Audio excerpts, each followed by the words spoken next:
Howdy, my name is John Oliver. Today is the 16th of August, 2014.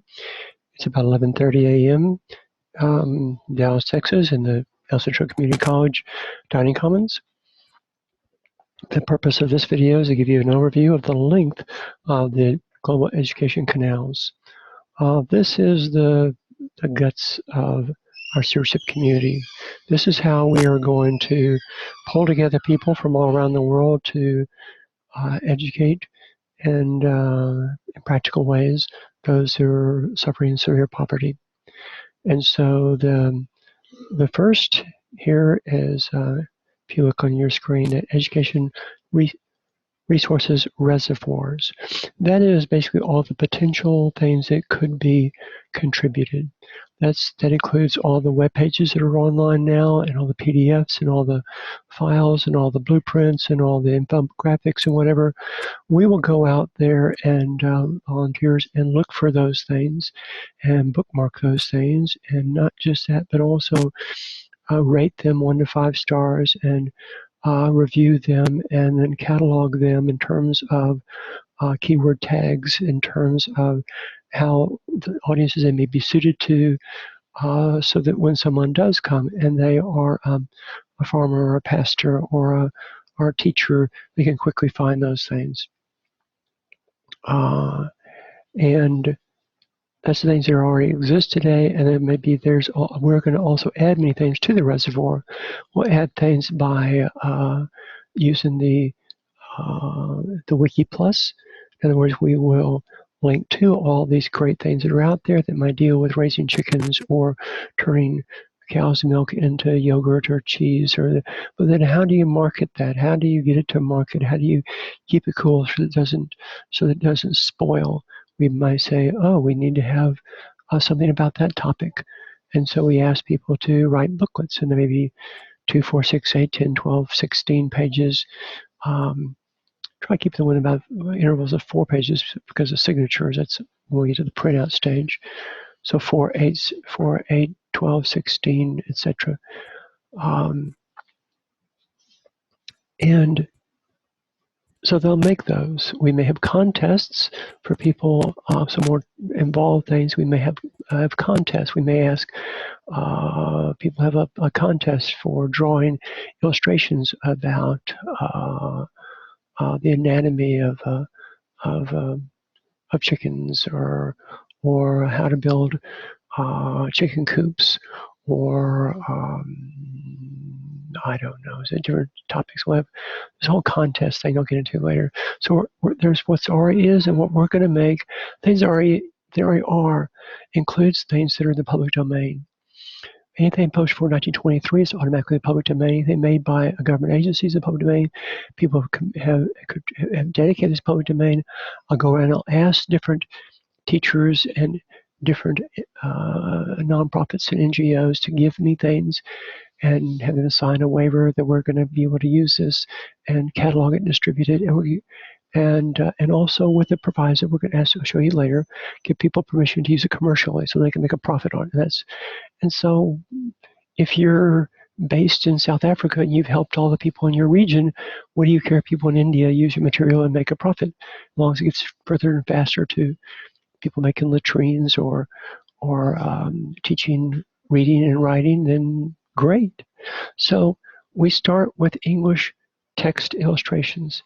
And again, illustrations, we can use the online public domain things. We have lots of contests with graphic artists for those kinds of things, and homeschool people, and so that we'll have lots of illustrations to go with this.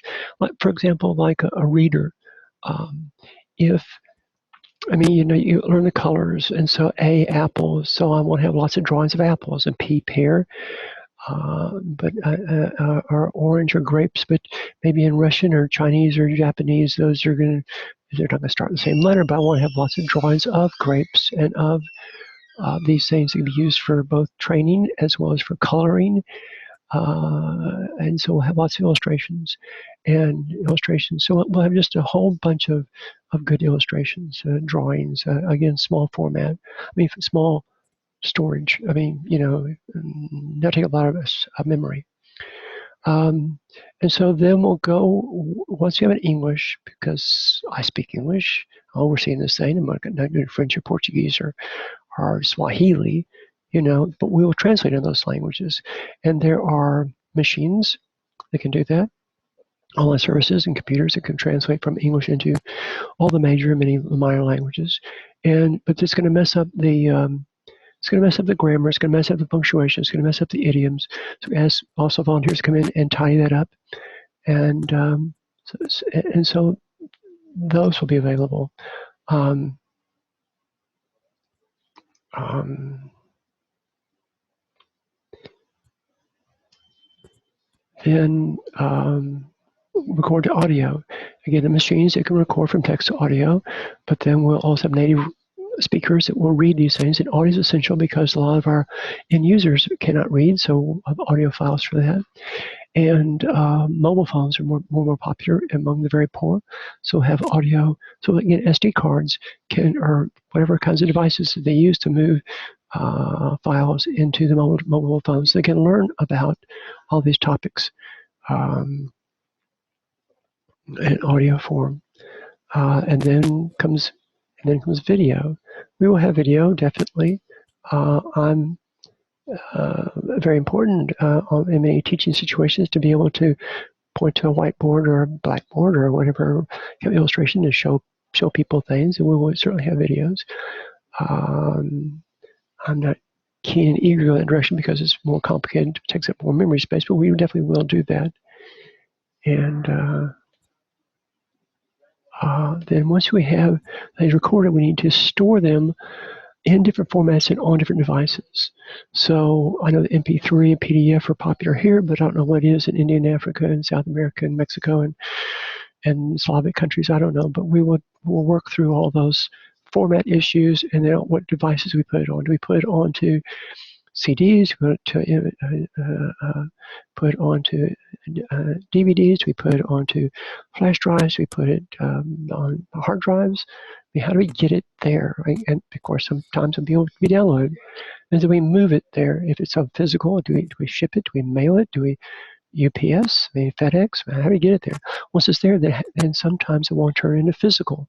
So we format it so they can be, and I know that the sizes she's using in Europe and America are slightly different, and other places like India, so there's the A4, A3. Anyway, I've seen that before. So we'll have formatted those things carefully. And we will make things so they are printer friendly, because the people don't have mobile. A lot of people want to reach or don't have mobile smartphones. They don't have tablets. They don't have internet at home. But if it can be printed out, then they can take it home. They can borrow from the library. They can buy it from the library. We'll get into that in a minute, because we're going to permit commercial use. It's okay. I mean, the issue is to educate folks, and if we can make it in such a way that people along the way can make a profit, make a living from making it, that's like cold portage. We'll get more of that later. But D.L. Moody, had a lot of sermons of the lessons put in the little booklets, and then they were sold for 25 cents. And but the people, the Christian workers would buy those for 10 or 15 cents and sell them for 25 cents, so they're making a profit. So it's a way of empowering and equipping people to sell stuff. And so this is creating jobs and income. And so and when the people do that, I'm going to ask them, and I'll require for them to donate some of those to community center libraries, or so the profits there, so that the community can learn more, and they will make more money, and they will raise more chickens, and they will have better crops, and their cows and pigs and donkeys won't get sick, and so they'll have more money to buy from them. It's a good thing, and they're helping future generations. It's a paid forward kind of a thing.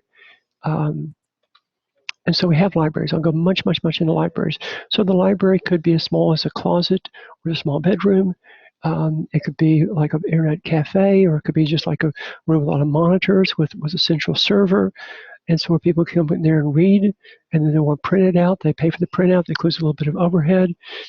buy the booklets. They have homework clinics so that you have people that go to school that can come there. It's like meeting rooms, multi-purpose meeting rooms. So they meet, and older students will help them with their homework, or seniors would help them with that, or teachers, or paid tutors, so that they do well in their studies. Leadership development, every community needs more leaders, so that we're going to teach leadership. We'll teach kids to do well. Now, read, write, arithmetic, especially reading, and we're going to teach teachers. Those things will transform lives, and it's affiliated with the library. The library is, again, the reservoir. It is the knowledge base. It is the, it is, but if it's just sitting on the shelves, it just sits. But people that are interacting because they're doing homework, or they're learning to read or to teach, and then the last thing in this presentation is certainly essential is the local recording studios. And that is that, here I am with a webcam recording this and sharing it. I mean, webcams and sports cams and phones. Cameras are cheap and audio recording devices are cheap. So how to allow their local people, their local experts, whether they are doctors or teachers or elders or priests or imams or government officials, or how can they teach and then index and catalog it back to the libraries and be able to sell it and move it around. So let them have the recording studios. So their people can teach their people, because I'm certainly not going to teach anything about marriage or family, or I'm not going to teach local kinds of stuff, but I'll teach math. I'll teach the importance of crop rotation, and I mean, there are things that their local people need to teach local people, but how to teach irrigation techniques for the crops is, I can teach that around the world. I mean, because water is water, and soil, or like composting. Dear God, I want to teach composting. Because it makes the soil richer, which brings back more, it recycles the plants. I mean, the plant materials. I mean, composting is, because it's just physics, it's nature, it's biology. But it may be a composting tweak or hack that's unique to that area. Great, let them teach their composting. I don't care. But better soil means better crops, better harvest of crops. Anyway, cha-cha-cha. That was a very quick overview. There's a lot more to share, and I'll get into that.